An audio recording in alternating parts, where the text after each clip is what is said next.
By what time? I think we're going to be live in the next 2-3 minutes. Okay. Yeah, it's already started live streaming.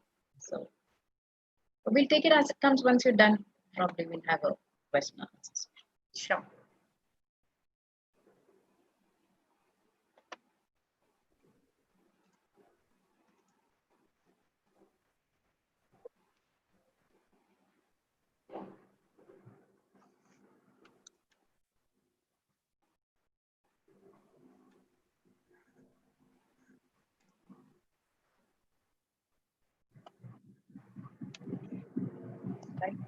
Live.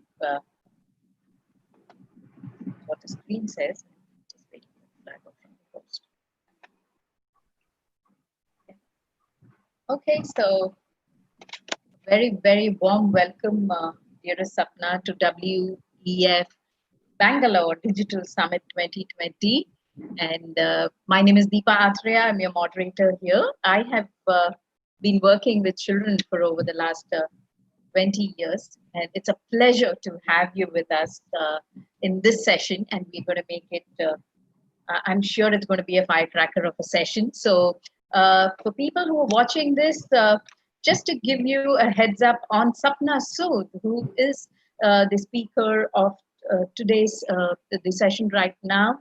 And the topic for today, for this particular session, is artificial intelligence in online retailing, AI in online retailing.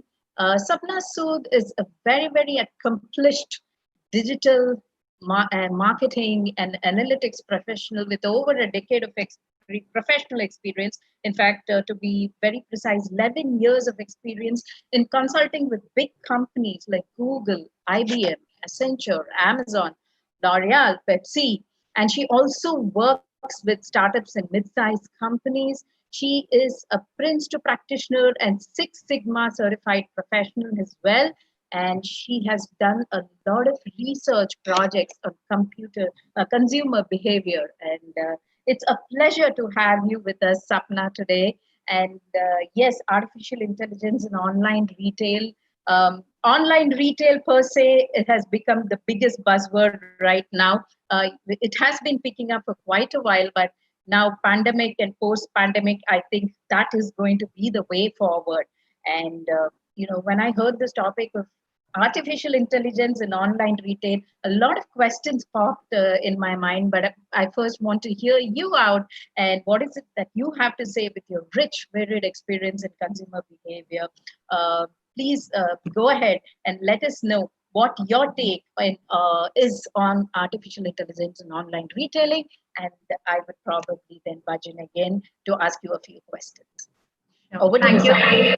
Yeah, thank you, Deepa. That was a lovely introduction.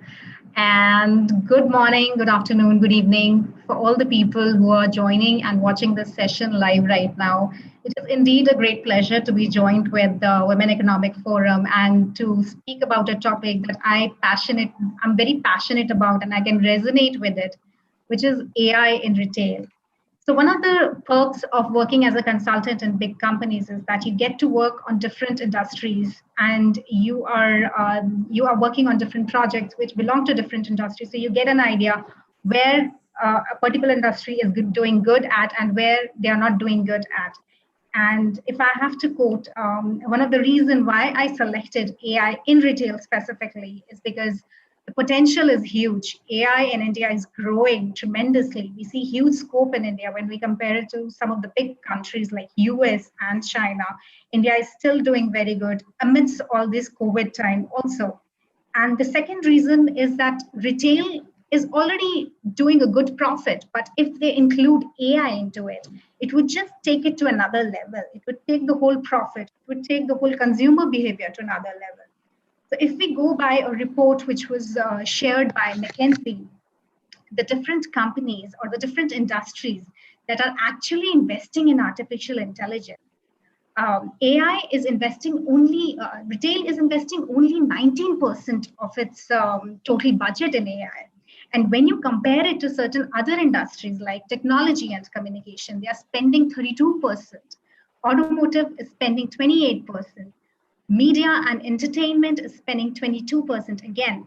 But retail, it's only 19%. So the number is really low considering that we had huge scope, we had huge opportunities here. Now, if we look into a few stats here, I'll just share a few stats with you that will just help you in understanding how exactly is retail performing in Indian economy, and is how retail is performing in India itself. So if we look into the stats which were shared by emarketer.com, e-com sales in India climbed to almost 31%, which is almost like 32.7 billion USD.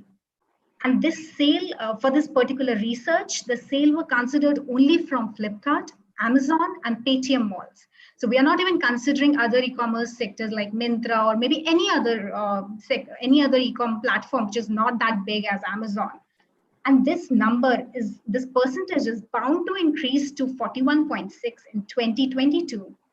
And the e-commerce sector in India will be worth almost 71.94 billion USD. So that's huge. E-commerce is booming in India, and it tends to be better because of the better internet, the cheaper smartphones. It's growing. But now, if you'll just marry this thought with the initial thought that I shared, 19% investment in AI, it's very low. And if you want to leverage the whole benefits of introducing your AI into retail, it'll give you better profit. It'll give you better revenue. So I'll just touch point some of the benefits that AI can bring to retail companies and how it can help them to give better consumer behavior. Just to make it this conversation for everybody who's not even from the technical background, what is AI? I'm one among them. So please, yes. So what is AI? If I simply have to put in simple words, it is the intelligence which is demonstrated by the machine. So when we see AI, we mean a number of technologies that we are using, including machine learning, including predictive analytics, all the technical jazz that we are using in the back end.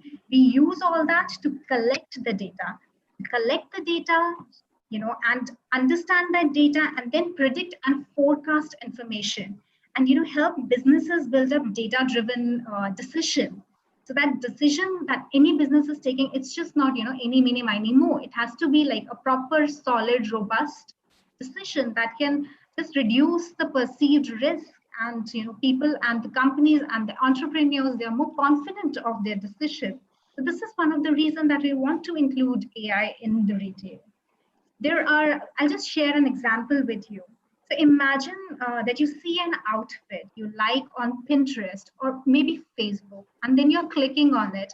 And once you click on it, you are being taken to a retailer storefront where you can actually personalize that look to your individual style. This is when retailers see the true power of AI and how it can directly impact their bottom line. There are many companies like L'Oreal who have specific website, where you have to upload your pictures or maybe just take a live, a live photograph there. And then you can apply all the shades of makeup on your face, or maybe if you have checked, Lenskart is doing that pretty good. You can update your photograph there, and you can see the different shades that would look good to you. So you don't have to burn your money to buy a product, and then see, okay, this won't look good at me. You can actually see that real time, and you can actually give your consumer a good service, which they actually want. They don't have to burn their money to buy anything. They can check it online. They don't have to wait for the order to reach them.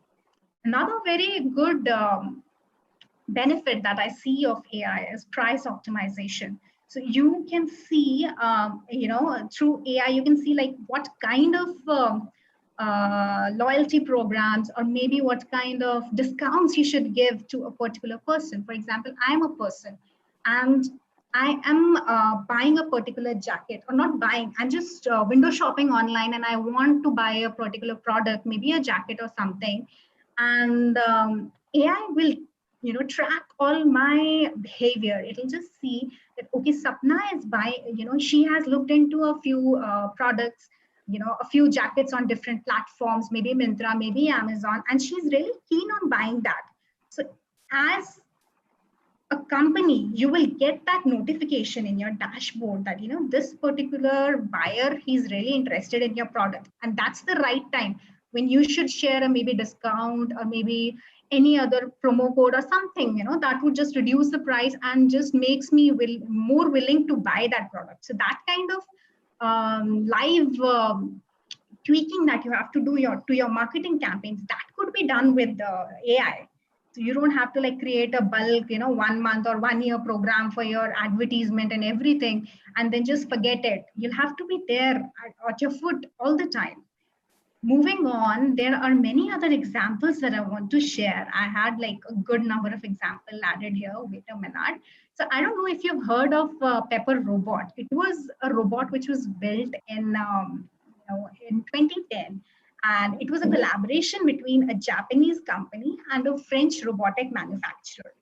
And they built this robot, which was a humanoid robot, and it could, the whole purpose of introducing that robot was to actually greet the clients. So it was just like, hi, how are you?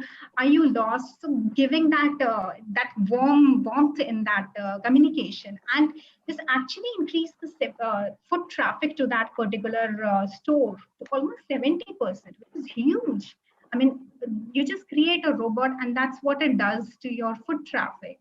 There's another big company who's working a lot in this area, which is IBM, and they have a tool, IBM Watson. It's a great tool, and they've also built a project on it, project with it, which is of a fashion assistant. So if you are on a particular website and you are eyeing on any of the dresses or any of the thing that you want to buy, that robot would actually have a conversation with you. So it will just help you.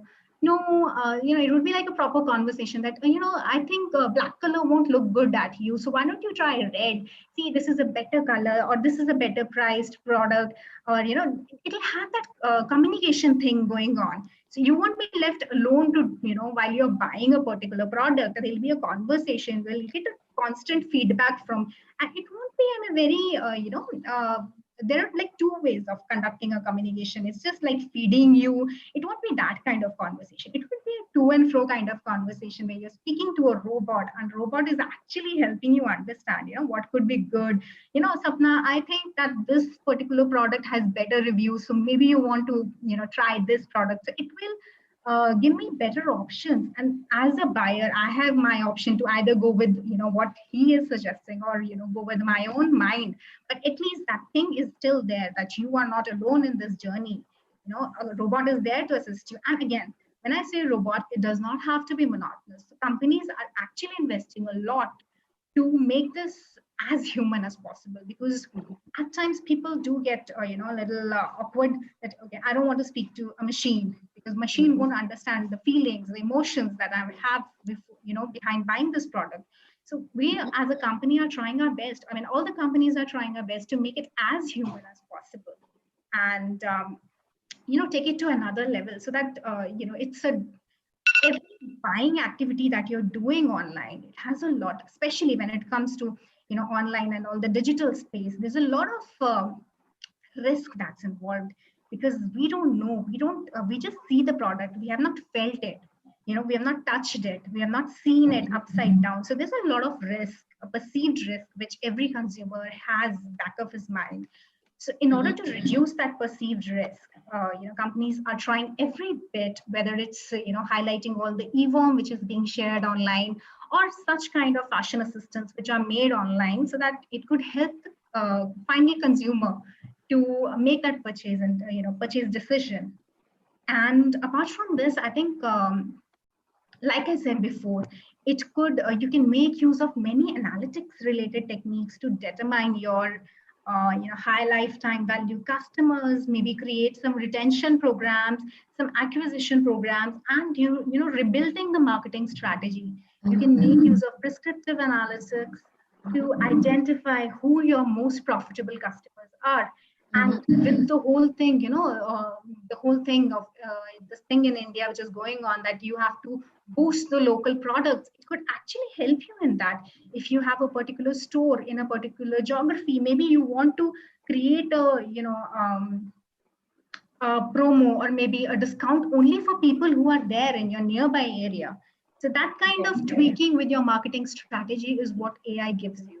It will give you Yeah, you're saying something? No. Please go ahead. We just have another 2 minutes to wrap up, and then probably I'll ask you a few questions. Yeah, Sure, go ahead. sure, sure. You'll Please. also get a complete 360-degree view of, what is actually bringing your customers to your store. Like maybe they're coming to your store from Facebook, from Pinterest. So you'll see where your target audience is. Maybe if you have more customers coming from Facebook, you can move your budget a little more to Facebook because you're getting good number of conversions from that site. So there's high chance that you're going to save your money. You're not going to waste your money because you have all this data to back up all your decisions. And apart from marketing, I think a lot of help you can get is into supply chain also. AI can help in understanding, if your product is getting over and the inventory, you don't have much products in the inventory, it will be highlighted. You can again refill your inventory. And if I have to summarize, you can deliver an end-to-end process for creating an overall return efficiently by identifying the different items that are profitable to you and the ones which are not giving you that much profit. So you can make that data-driven decision based on the kind of behavior that you're seeing online. Okay. That's Yeah. amazing. That's amazing. In fact, supply chain is a totally new perspective because the moment you hear AI, the first thing that comes to your mind is marketing, but even the Yes. back end in terms of supply chain Yes, is a yes, yes. totally, So totally. automotive is very huge when it comes to supply chain and all these things. So AI can be used for different purposes. Okay. For retail, I'm stressing more on marketing because you get to understand the consumer behavior and Right. the price of the product is very low. For example, if you're buying a jacket, it would be like 1,000 rupees maximum, or it would start from 1,000, and the price is very low. But if you speak of automotive, the price is really high. It's in lakhs and crores. And Right. you Right. actually want to go there, visit and touch and feel and do all the Experience things. homework, right? Right. So Right. at that time, AI automotive industry is using mostly for the back end work where they have to supply chain and all those things. Marketing, again, they are spending a lot in programmatic marketing, but again, that's a form of advertisement, not like the one that I'm rightly telling you right now. Right. So, Sapna, thanks for letting us know, and for people like me who are absolutely, wondering what AI is all about. And in fact, I'm not yet taken on completely to retail marketing. Online marketing, because I want to online purchase rather, because I want to go touch, feel, especially clothes. For my size, I want to try it. One quick question before we wrap up this session that comes to my mind as a consumer. The moment I hear AI, I also hear data privacy. Hi, Zina. Hi, Maria. We'll just wind up the session and start your session. So just give us another 5 minutes. So one thing that comes to my mind is data privacy. With too many analytics happening in the background, and especially in online retailing, where cyber safety is a big issue. How do we tackle this? Is this one of the reasons why companies, as you started your statement by saying only 19% of investment has gone into AI as far as online retail marketing is concerned? Is this one of the reasons for that? So what I'll just clear a few things here. The data privacy thing that you're speaking about, it's Right. when we are advertising on online platforms. For example, we have created an account on Facebook or maybe an account on Google. So you are being given that freedom to actually not share any of your data. You can make tweaks to your setting. Now you have to be an intelligent customer. As well. More education has to be there. People should understand that how can I not share my data. That needs to be known, and Okay. what limitation. So you have to tweak your settings. Once you tweak that, every company will give you data, take your data only when you allow them to take. Okay. They won't use your data. For example, Google is not using your data into in a very negative way. They are using it in a very positive way to give you the best experience. For So example, if I don't have your data, I don't know what Deepa wants to buy. How do I show her my advertisement? If I give you any random advertisement, you won't like it. You'll feel all pissed off. Like, what am I watching? I don't want this product. So if there's a boy and I'm showing her all the girls, clothing and Mm, everything related to mm, girls, it won't make sense to him. mm, And same goes for the girl. If I'm showing them all the boys' merchandise, it won't make sense to them. But this is what I want them, people to understand, that you need to tweak the settings of your profiles and okay. do a little more of intelligent buying, like incognito Mm, mode and all those things. mm, But mm, yes, mm, wherever necessary, wherever you could share some data, it would mm, actually make your life easier, because you would mm. not be bombarded with random advertisement. It will be very Absolutely. logical, very what exactly do you want, that Mhm, kind of admin. For example, if you go to a website, Amazon, mhm, you scroll some products, and then again you see those products in some other website. So that's your behavior, right? right, You right, would have right. done So that we in want to compare. incognito. Yes. Mm. If you would have done that in incognito mode, then there's no way for Amazon to track you. So they would Mm. again be Okay. like, won't be able to show you that Right, right. So probably the key here would be a lot of awareness. AI in online retail could be the way forward, and maybe it's the next best, biggest opportunity available, says Sapna. It was great interacting with you, Sapna. Thank you so much. And yes, thanks to you, I read up a little more about online retail and AI, and I got to know more about it. It is indeed a pleasure to have you with us. And Thank you thank so you for much. being there. Thank you for sharing your knowledge with us.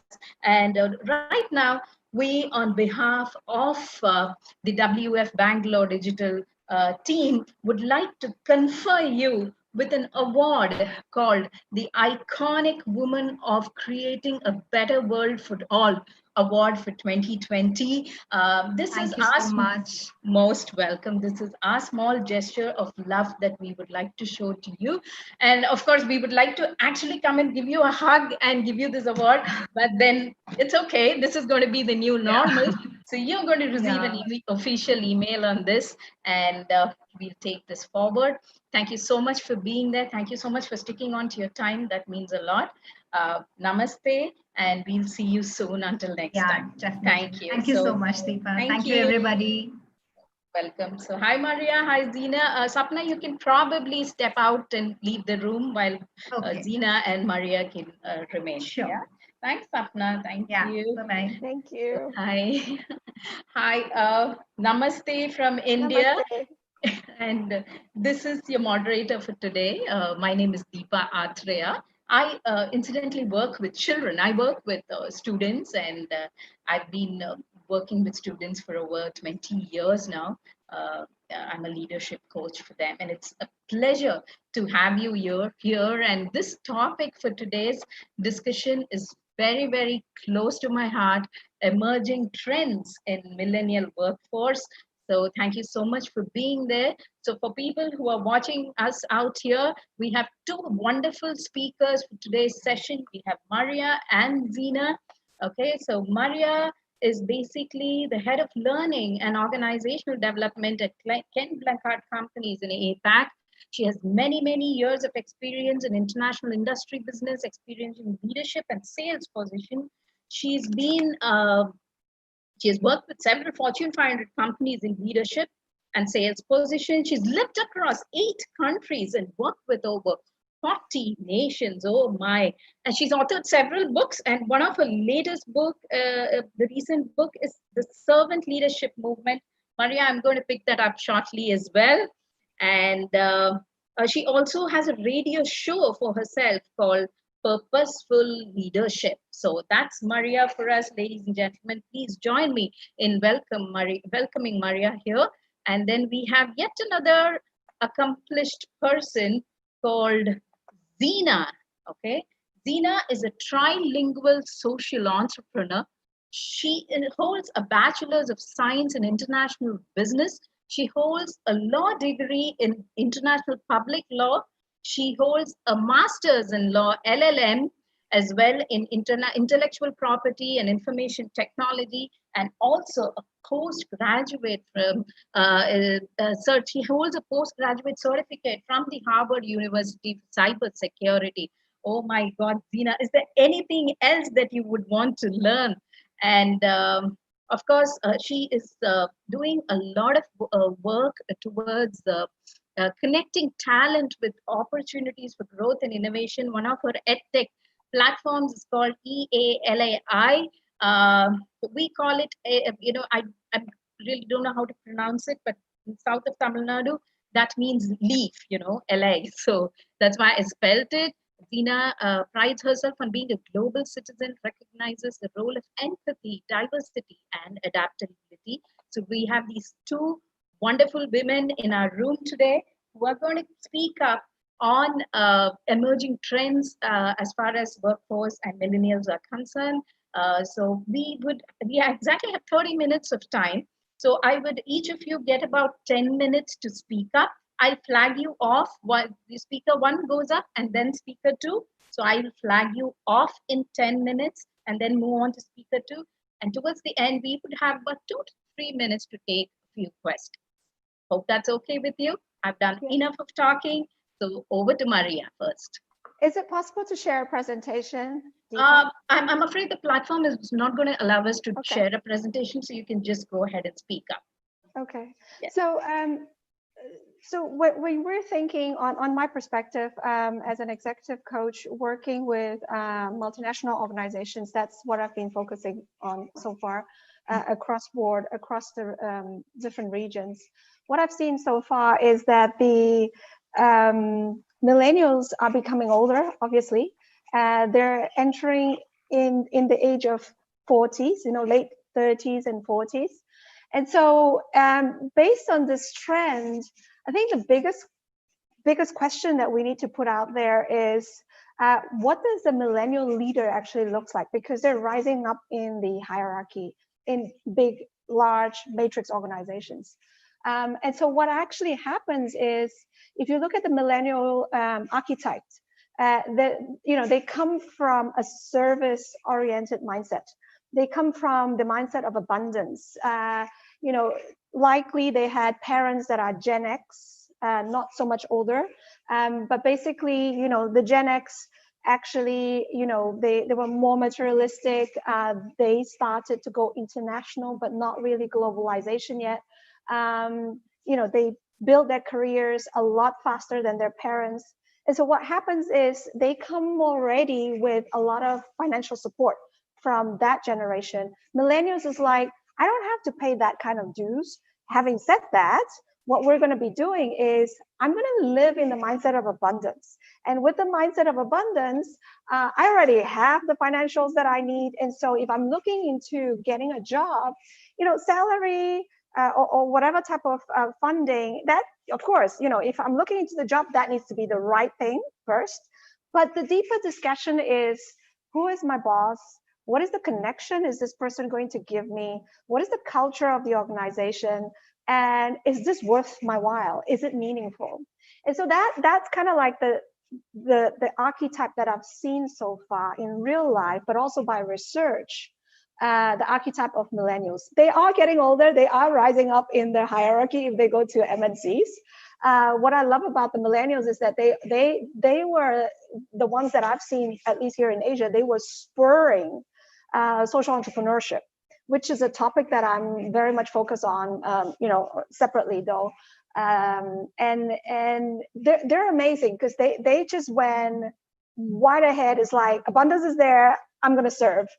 And then as they're growing older, because there's a span of 10 to 15 years in millennials, you've got the Gen Z coming up, which is quite interesting, right? So the older Gen Zs are coming into, so I'm again focusing on multinationals.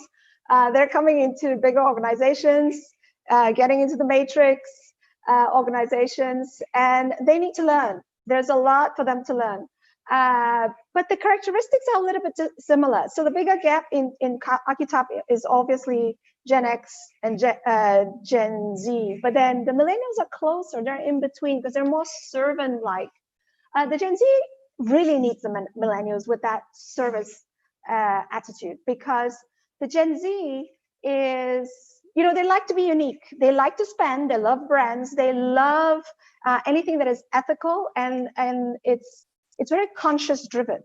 So in terms of purchases, but also in terms of consciousness in selecting organizations, if they have that choice. But they're primarily really looking at, what does it mean for me? And how do I actually live my life today? and what's meaningful, but at the same time, am I making a conscious choice about these things? And so what this actually looks like for organizations is that we've got to pay attention. What are the leadership skills that we need to promote, given the culture that needs to be created in the future? Because more and more, with like the previous speaker and many of the speakers that are in these 2-day conferences, it's talking about AI and automation and all that kind of stuff. As there's a lot of research out there that shows already evidence that even being a doctor can be automated. So we're really looking at not being able to automate, and the work that is most important is that connection work. The work that actually provides the connection, right? So leadership has to be focused on connection. And the skills needs to, the skills around leadership for the upcoming generation. If our schools are not providing those, unfortunately, still today in many countries, then our organizations have to invest on that. Forget COVID, COVID is there, but basically people are picking up in training and development already. We did have that dry season of, starting in February, COVID in Asia Pacific. So I'm focusing more on Asia Pacific. February until recently, May was horrible, because the first thing that they're thinking about is crisis like that comes up, force majeure, don't know the future, forget anything that is luxury, and training and development is luxury. So is coaching, unfortunately. But we see Europeans, for example, that with careful consideration and budgeting efforts, that learning and development is coming up. But when you see, certain states in the US, certain European countries that are more forward going in terms of running out of crisis, getting out of the crisis, that actually spurs activity also in Asia Pacific. And hopefully, from this month onwards, or actually next month onward, there's one more week in July, that learning and development comes up again. Now, I really want to focus on the concept of servant leadership, because servant leadership is about developing others, but it's also at the same time, the leader is motivated by serving others rather than motivated because I want a title or have position power. And so it's very apt into the archetype of a millennial. And so if more millennials can actually get access to those behaviors, we simply just listening more, promoting self-learning, promoting also, powerful questions, but being there for the younger generation to groom and to develop, hand-holding in the sense that is mentoring in a friendly way, but at the same time being a coach. So those are essential skills that need to actually come forward.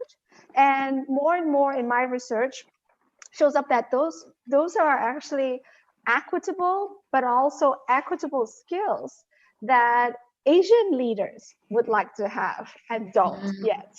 And so that's a core thing. We do a lot of work in India as well. And that is coming up more and more in the urbanized areas of India. And so really, I applaud India for that as well. Thank you. Thank you so much.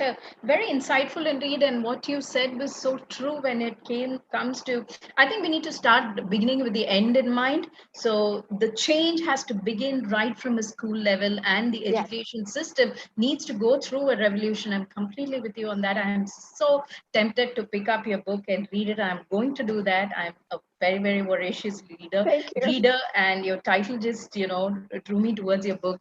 So I'm going to do that. Thanks, Maria. Thanks. And we'll come back to you with a few questions after we hear out Zina as well. Zina, I hope I'm pronouncing your name right. Z-I-N-A, Zina. Yeah. Right.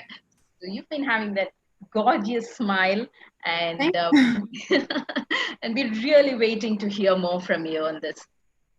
Well, good afternoon, everybody. Good afternoon, Maria, and everyone who's watching this. It's really a pleasure for me to be among you. It's an honor. And it's also, I'm very glad to discuss these topics and trends and ideas so we can re-energize our enterprises for the new world. Before I start my segment, I want to tell you a story that has impacted the way I problem solve, and I use it in every field in my life. It's a story of two doctors who were completely depleted and decided to take off one weekend on a nature trip. And while they were enjoying a quiet moment of peace by the river, they heard somebody frantically screaming for help while being carried away by the river stream. In the heat of the moment, they found a close edge to reach him, collaborated, and pulled him out just in time. They then looked at each other and sensed a pleasing connectedness between each other and a certain high, a high that comes from helping people. They then heard the cries of another person and struggled to reach in and saved her as well. That person was followed by another and another and another. Soon enough, the fulfillment gave way to sheer exhaustion. At that point, one of the doctors turned to the other and said, "I'm going to see what is causing all this." He walked just a little bit up the stream and he found that there's a crazy man on the bridge throwing bystanders over the edge. Needless to say, the doctor knocked him down, and that was that. So it's important, I think, that we take a step back and take a bird's eye view of what the workplace will be looking like, the main trends in the workplace in general, and then see how millennials fit into this and how we can incentivize them, train them, and retain them within our pipelines, increase their loyalty to our organizations as this war on talent continues. In this coming future now, the workplace will be marred by fast-paced change and exponential growth. Perhaps the most noteworthy change is the speed and combination effect of technological advancement. We spoke a lot about AI, automation and robotics, Internet of Things, big data analytics, 5G and 3D printing, and they're all coming at the same time. Now, while this evolution presents an incredible opportunity for mankind to reach new horizons, the transition is going to cause a fast-paced shift, both in the way we work as well as in the technical skills required, which in many cases is going to leave some people, humans, behind with not enough support or resources to comply with the change fast enough. The workplace is going to be marred by VUCA, which is volatility, uncertainty, complexity, and ambiguity. And because of that, character and communal contribution and compatibility are going to become attributes just as important as competence on the job because of their impact on personal and our collective effectiveness and creativity. Building human potential has to be supported by systems that ensure higher transferability of knowledge and skills, both within our collective pool and talent, as well as within specific organizations. So there is a key question here, and I think we should all gather around and try to find solutions for that, is how do organizational leaders, how in the context of their bureaucratic organizing structures, can they enable an adoption of solutions and innovation needed to thrive and survive in today's complex world? Now, we at Eli have developed an action mechanism to help organizations do that. I lost you for a little bit because I was looking at a paper. Again, every attribute that Maria has shared with us today is extremely valuable because millennials are going to be the main players in that playground. By 2025, 75% of them will be 75% of the workforce. They will hold about 62% of managing positions. Understanding their key attributes and their values and their approach to work, their philosophies of work, will help us find solutions and integrate them in the solution. So millennials, again, as Maria very eloquently presented, they value authenticity. They want to be heard and involved. They want to have a measurable impact, and they thrive in collaborative environments. They are ethnically diverse, socially conscious, and they're very tech-focused and savvy. When they buy a brand. They don't buy a product. They have to believe in the mission and what it is that this brand stands for them to develop loyalty. So their loyalty is really to their values and to not any specific organizations. Now, some organizations saw that as a negative. I see that as a positive, especially when we're moving towards such instability where we have to build our collective just as effectively as we build our own structure, in organizational structure. As VUCA disrupts the workplace, we're going to see a shift to gig economy. Millennials, they thrive on gig economies. They like that flexibility because they value experiences. Their relation to work is not as, they like to work smart, not hard. So they actually appreciate this. They also thrive in collaborative environment, which means that, they will do very well within the gig economy because that is an environment that they understand. They're very tech savvy and focused, which means that they will be able to use the digital space effectively to be able to find the learning and find the information they need to thrive. The only problem now that we still have is that we have outdated leadership styles within organization.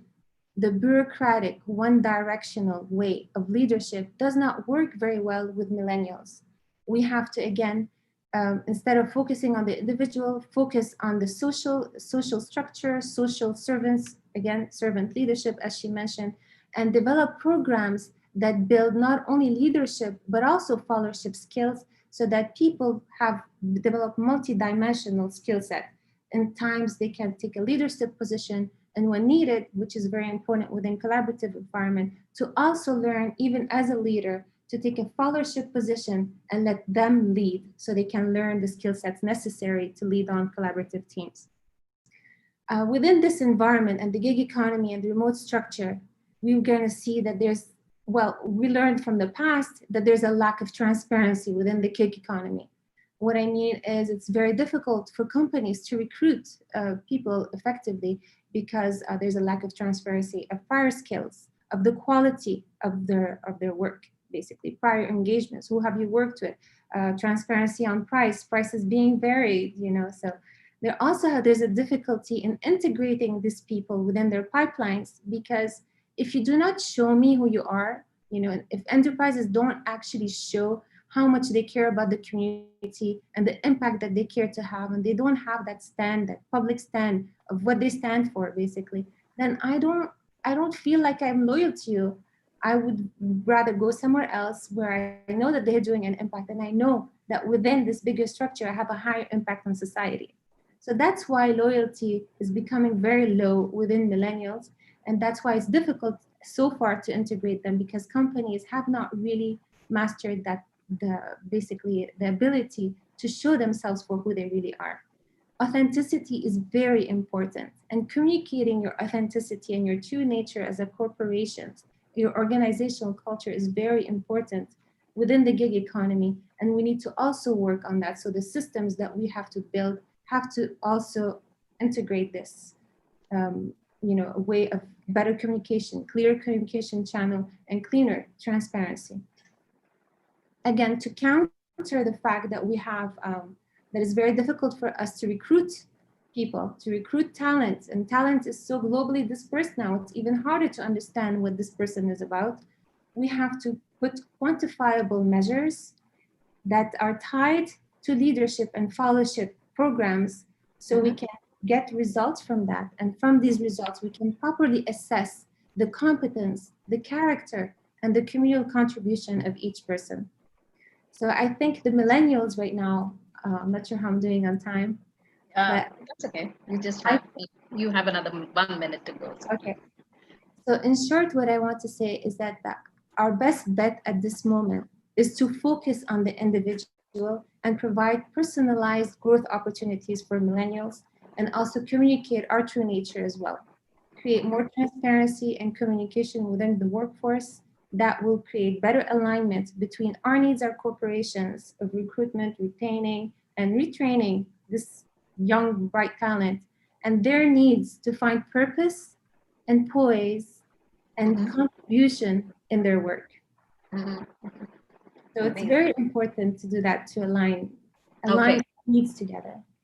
Right. So basically aligning their core purpose with the core purpose and mission of the organization, they're getting them to merge, align them, and then take it forward and look at their personalized needs, work on their personalized needs as well. As that's right. In your closing statement, right? Yes, definitely. Transparency is very important for trust to be established, and from both sides, we need to understand, both sides want to know What is their competence, what is the character even of this organization, and what is their communal contribution.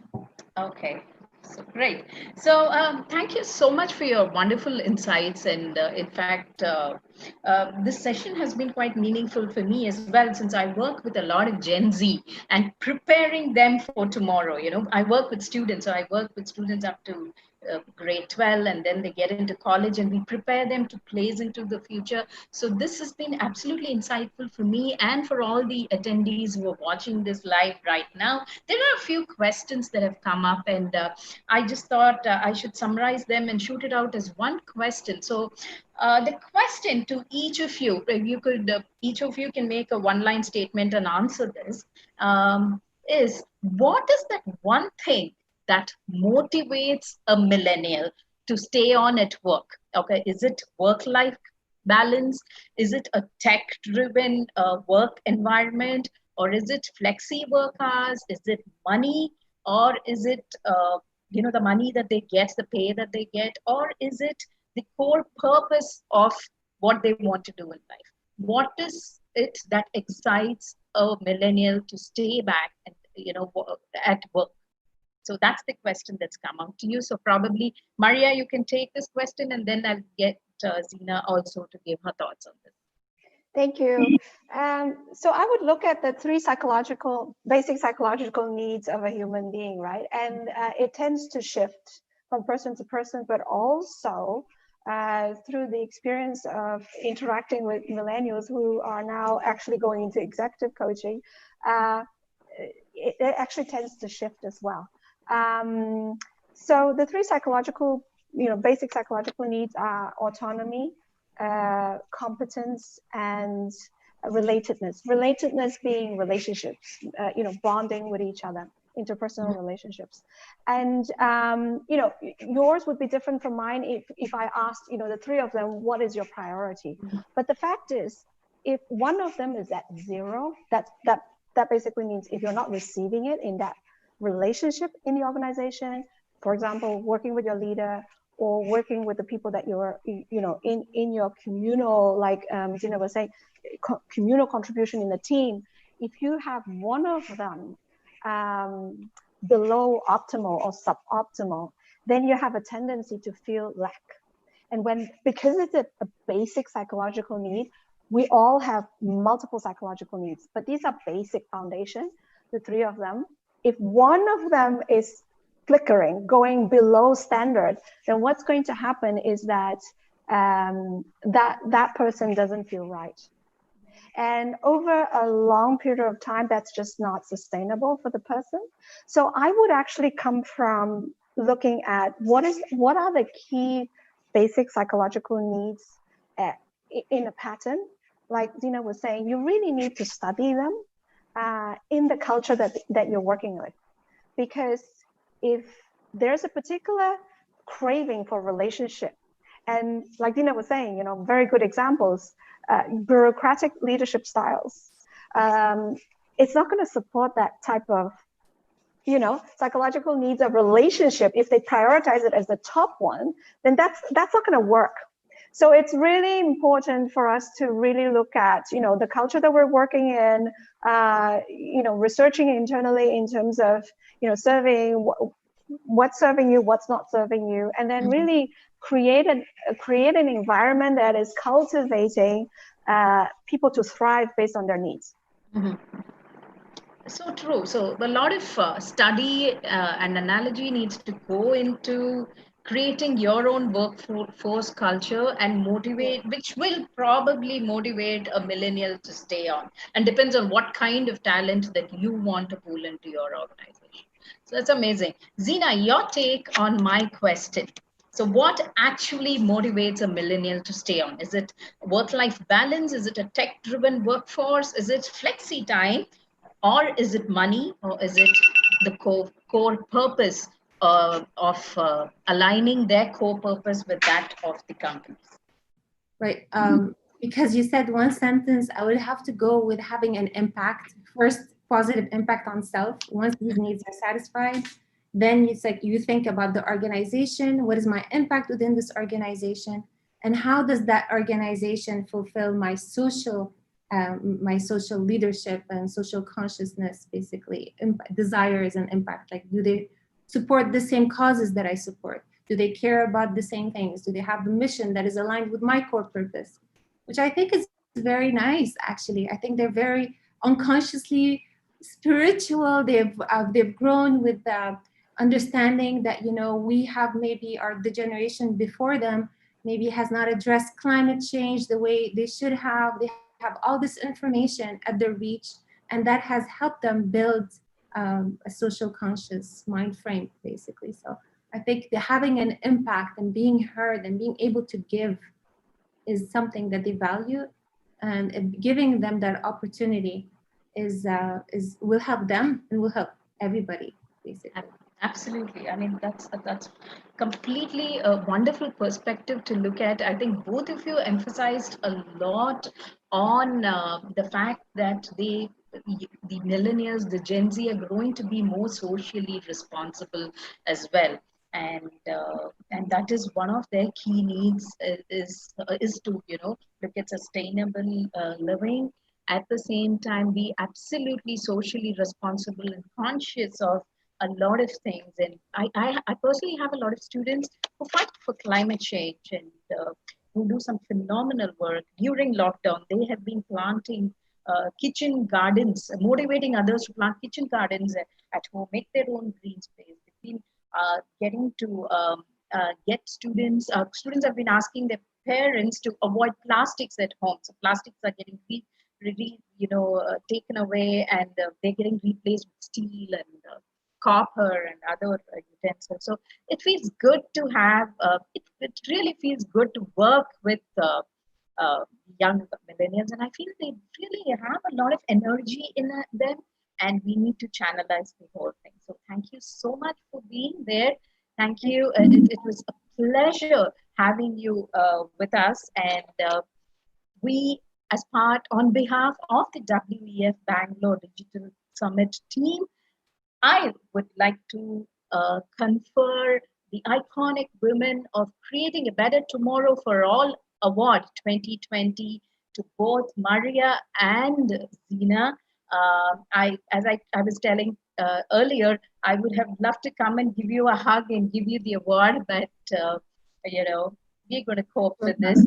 We're going to cope with this new normal, and we're going to ace this, I'm sure. So an official email will follow. Thank you so much for being there. It's amazing to have wonderful humans like you, first of all. And then, first, the core of any existence is being growing to be a wonderful human. So thank you so much for being there. Thank you so much for these awesome insights. And yes, we stay connected, and I'll get to know more about you as well. And you've been receiving raving reviews from the attendees and the audience as well. So thank you. Thank you. Namaste. Thank you, Deepa. And lovely to meet you, Zina. Nice to meet you too, Maria. Yeah, let's stay in touch, okay? Take care. Thank you. Bye-bye. See you. Big hugs, big hugs. Bye. Bye. I guess we should just leave the room now. There's a leave button, and we just need to. That's fine.